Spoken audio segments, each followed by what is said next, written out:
दादा, आता आपण इथून निघायला हवं. झाला तेवढा अपमान बस झाला. इथून बाहेर पडू, स्वाभिमानाने सगळं उभं करू.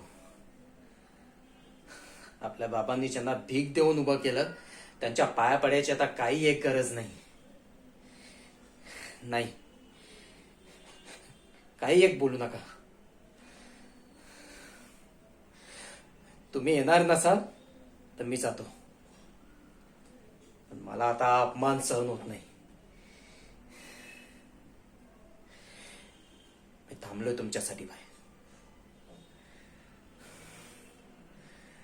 वहिनी आणि चिनू वाट बघत असेल.